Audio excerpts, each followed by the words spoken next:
Although E3 is come and gone, there's still much we could learn from the games that were shown that may not be apparent at first glance, especially in cases where we barely had any glance at all, as is the case with Paper Mario Sticker Star. Although Nintendo did reveal a new trailer and gave a short demonstration, the game itself wasn't playable on the show floor, which left us with a lot of questions. So let's dive in and explore everything that they did show to see what secrets we might be able to uncover. Now, thanks to the official description on Nintendo's website, we know that the plot of Sticker Star begins with Bowser pulling a prank during the annual Sticker Fest and scattering 6 royal stickers across the land. Oh, that crafty Bowser. Now, this is interesting for a few reasons. For one, the trailer actually reveals what appears to be the aftermath of Bowser's Sticker Fest shenanigans. As you can see, the festival is in ruins, with a destroyed sign, caved-in booths, and smoldering remains. For two, unless there's more to this setup that Nintendo hasn't revealed, this will be the first Paper Mario game where Princess Peach hasn't been kidnapped. This could be a nice change of pace and free her up for some other unique role in the game. Thirdly, it seems that your primary goal is to retrieve a number of royal stickers, which is similar to how you had to reunite the Star Spirits in the original Paper Mario or collect the crystal stars in Thousand Year Door. The one difference though is there were 7 of them in the previous games, whereas there's only 6 in this one. And since it was usually broken up into 1 per chapter, with each chapter visiting a unique area, this might mean that Sticker Star will have 7 chapters instead of the usual 8, with the final chapter of course being the final boss. That is if it uses chapters at all, but more on that later. And if this is the case, it could be that each area is made bigger to compensate. Speaking of which, that same description on Nintendo's website appears to have revealed 5 of the locations you'll be exploring. They are a prairie, desert, forest, snowy mountain, and volcano. And as you probably just noticed, the trailer from E3 2012 appears to have shown all 5 of these. But what about that 6th location?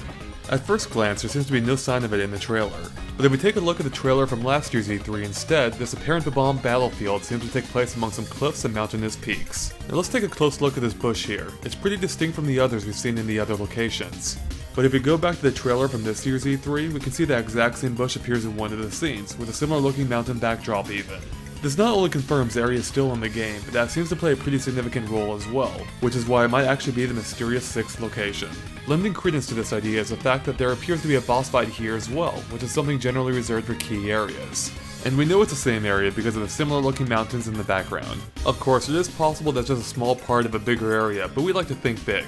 Plus, it looks like we can rule out it being part of the desert area, since it appears to have its own boss fight as well. And in case you're wondering how we know this guy's a boss, and not just a very intimidating looking cactus, check out his crown.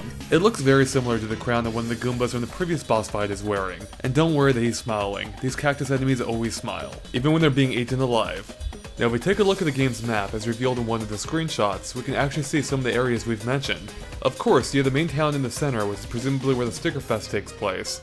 Then there's a forest on the left, and the desert on the right. And if you look right below that, you'll see what appears to be the cliffy mountainous area. You can tell because the trees there match those in that area's background. But it looks like you might have to travel through the plains to get there. So it looks like that accounts for 3 of the officially announced areas, and maybe the secret one as well, but there appears to be no sign of the snowy mountain or volcano. We should also mention that this might be more than just a map. We might actually be looking at the game's overworld, which would make it the first Paper Mario to have one. This would bring it more in line with Mario's more traditional adventures like New Super Mario Bros., as well as being a callback to the overworld featured in Super Mario RPG on the Super Nintendo.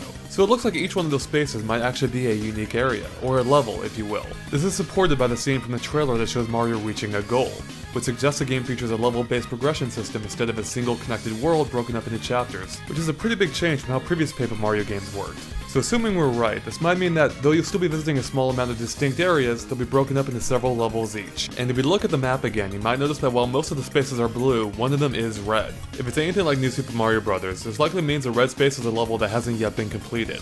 And this might be supported by the fact that it appears to be a dead end. Perhaps the path to the next level only appears after finishing it, like in Super Mario World.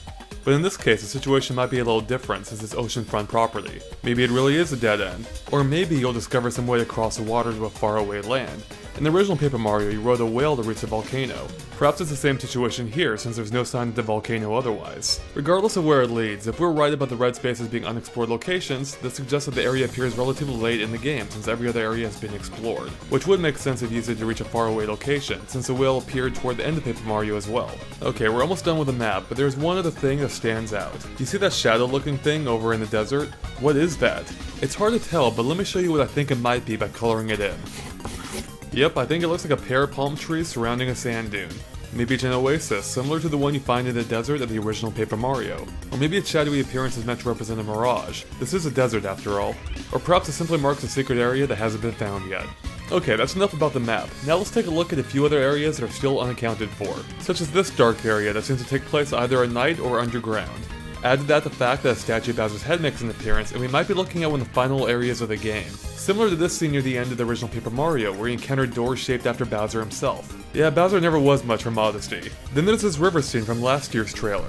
At first, it seems like it might be part of the same forest that we showed earlier. But if you take a look at the trees, the scene from this year's trailer matches those on the forest area of the map, whereas the ones from last year's trailer don't. So this can mean one of three things. 1, the area is still in the game but looks different. 2, the river is part of a completely different area. Or 3, the area is no longer in the game at all since there's no sign of the river from this year's trailer.